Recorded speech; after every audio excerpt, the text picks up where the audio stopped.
All right, today we're pulling back the curtain on the invisible blueprint that really dictates how a company operates. We're talking about everything from your local coffee shop to a huge global tech firm.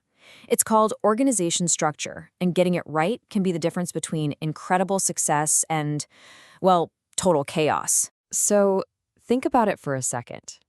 When you see a really successful company, what's the magic ingredient? Is it just the idea, the people? What's the glue that truly holds the whole thing together? You might jump to thinking it's a groundbreaking idea or a room full of absolute geniuses. And hey, don't get me wrong, those things are super important. But without a solid framework, even the best people and the best ideas can just fizzle out. They end up stepping on each other's toes, creating a mess, and wasting time and money. The real answer is something we don't usually see, but you can feel its effects everywhere. It's the organization's structure. This is the official, thought-out plan that lays out exactly how work is supposed to get done. It's the blueprint. So, let's dive into our first section, from chaos to order, because that's really the whole point of this, right? It's about creating a formal system that pulls all your activities and resources together so you can actually hit your goals. Let's get a clear definition here. An organization structure is not something that just happens by accident. It's a formal and established pattern. It's designed on purpose to create stability and to clearly define how all the different parts of the company relate to each other. Okay, so what are these structures actually made of? What are the nuts and bolts? Let's break down the fundamental building blocks that managers use to draw up this blueprint. You know, every structure is really built from these 6 core pieces. It all starts with the basics, like who reports to whom. That's what you see on an org chart. Then you have to split up all the work, which we call differentiation. But of course, once everything is split up, you've got to bring it all back together through coordination or integration. And the last few pieces are the systems that make it all run: the chain of command, the company rulebook, and critically, how information moves around. Now, to really see this in action, let's follow the story of a company. It's just a perfect way to see how structure isn't really an option. It's something that growth forces you to deal with. So, meet Mrs. Doss. Back in 1975, she is basically a one-woman show, making sauce in her kitchen. But business is good, and soon she can't handle it all, so she hires an assistant. And boom, just like that, a new layer of management is created. A year later, she needs people in the kitchen, people selling, people in the office. This forces her to start delegating. And by 1980, what began at home is now proper company with actual departments. You see, her growth made her get organized. A business like Mrs. Dawes's can't just run on informal chats forever. At some point, it needs a formal blueprint. And this is where we get into the different kinds of structures. The technical term for it is differentiation, which is just a fancy way of saying how you divide up all the work. The most common blueprint, the one you probably think of first, is organizing by function. You know, you have your marketing department, your production department, your finance department, and so on. Everybody is grouped together with people who have similar skills and do similar jobs. But this classic setup comes with a huge trade-off. On the one hand, it's super efficient. People get really, really good at what they do.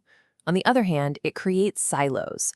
The marketing team gets so locked into their own world that they can lose sight of what production is doing.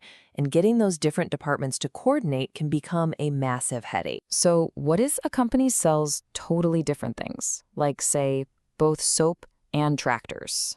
A simple functional structure probably isn't going to cut it.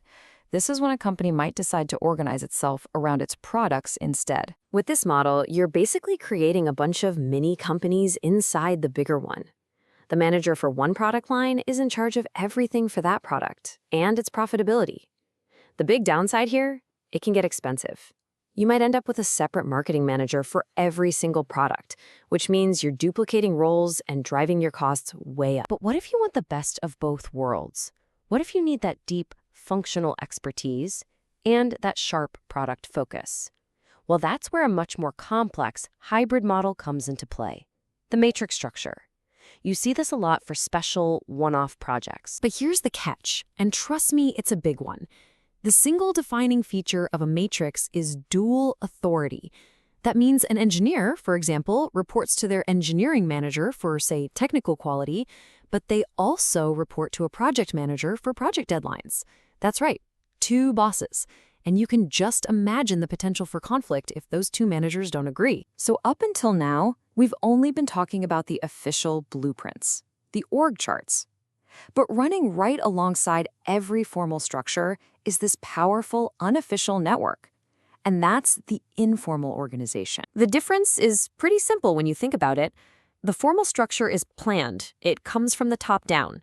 It's the result of conscious decisions. The informal one, it just bubbles up from the bottom. It's the web of friendships, the social circles, the alliances that just naturally form whenever you get a group of people working together. And you should never, ever underestimate its power. I mean, think about your own experience.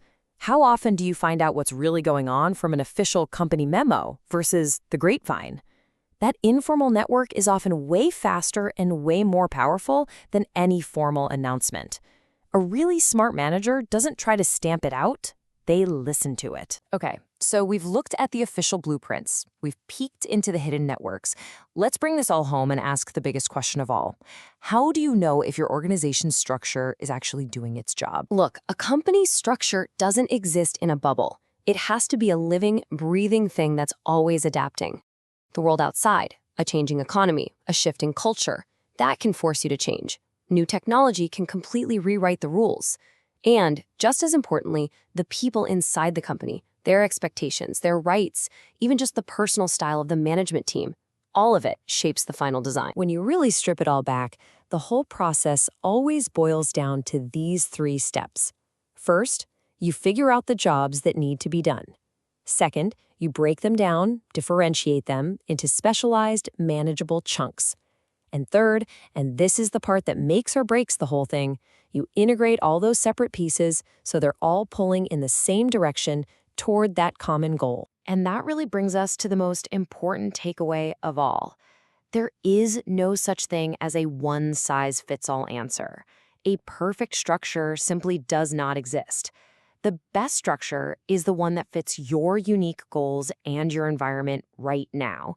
And, crucially, is flexible enough to change when they do. So, I'm going to leave you with this final thought. Every single organization has a structure, whether it was designed on purpose or just kind of happened over time.